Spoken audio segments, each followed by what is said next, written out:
Hey everybody, welcome to episode 2 of Silver Lion Amusement Park. Today, what we're going to be mainly focusing on is some more detailing around this entry. I may start up here as well into this plaza that we were talking about, almost like a main street. I don't think I'm going to be really working on this backstage stuff just yet, and I may or may not actually start a little bit on the actual infrastructure of the parking lot. But a lot of things that I want to really redo here, some suggestions and ideas that I had. I want to completely change the foliage here in these planter boxes, as well as the borders and fencing. It just doesn't work really well, and there's a lot of just missing pieces is what it feels like. I would also like to really clean up this foliage, as it's just a mess and I don't think it fits at all. I would like to expand more buildings right here, as well as right here. And then I would also really like to get to this train station as well, and then continuing on a little bit more details as well, maybe get some light posts and some just more trim work going on here. So I'm going to go ahead and just get started at this point. If you guys have any questions, make sure to chat me on Discord or in the comments below, but let's go ahead and get started.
Alright guys, so far I have touched up some of this foliage and the entrance and changed this gate and fencing. I enjoy it a lot more, and I'm actually really pleased with the way it's turned out. I added on these little side rails for the actual entry lanes into the park itself, and then I even worked on this really cool entryway right here for the exit actually, and these are built out of suspended coaster track actually, and I got this idea from Brock Zier actually, so I can't take credit for that one at all, but I actually really enjoy the way that works, because in that way you can come into the park, enjoy everything, and as you leave it's pretty obvious you go through this archway and then out the exit itself. I'm thinking about adding some like lockers or something along the lines over here, so that it's like you can come and pay for the lockers or whatever to store your stuff in there if you want to. Next, what I'm going to be doing is removing a lot of this nasty foliage and expanding onto a possible building here and there, and also just a lot more details. And I am going to be trying a trick here that Tom Nairn actually suggested, on these tables to make them actually somewhat functional. So I will be working on that as a bit as well here. So as we can, let's go ahead and just get back to the time lapse.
Okay guys, so far I think it's looking pretty good.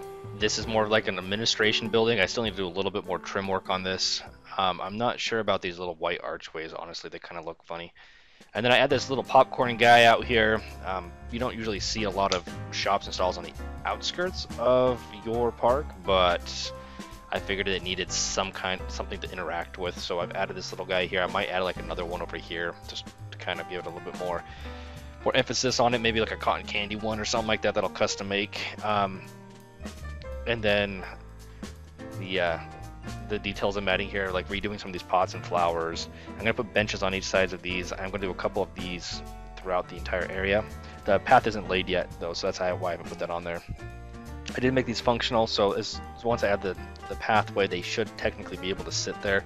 They add these little accents as well on this like this brick wall to kind of give it some more detailing, etc.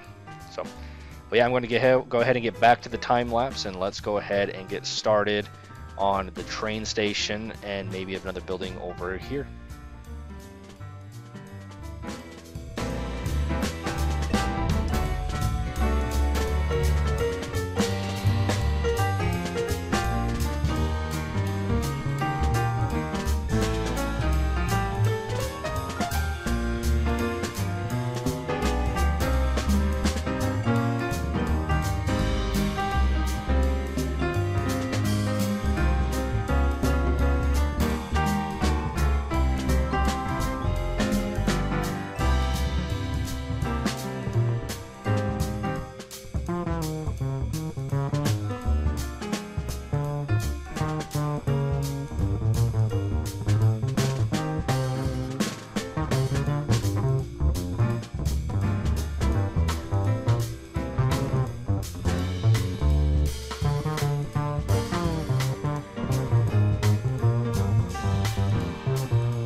Alright guys, so I've completed this train station here, and I used the custom scenery diesel trains. It's not operational obviously, but it makes it look really nice having the actual train here. And then I built this like area with pavilions with a bunch of areas to sit, just kind of more or less for scenery. And I will be detailing this more and adding some actual like seats, etc. in here. This railing actually turned out really nice, and then I'll be hiding a lot of these green tiles and whatnot with some more foliage. This was just some basic foliage, and I will be working on that even more later. I need to really decide what kind of style I want to go for, but yeah, the overall view though, we went ahead and added an ice cream cart and a popcorn cart out here, extended the gray pathway across the entire thing. We put some of these lamp posts up, changed the foliage for these, put the new fences in, built this building, built the train station, completed a lot more detailing on this back and forth in this cool archway for the exit. We added tons of small little details everywhere, but I have some big plans coming up, and I want to hear them from you guys as well, so make sure to please send them my way. But I want just to thank you guys for tuning in, and I will see you next time.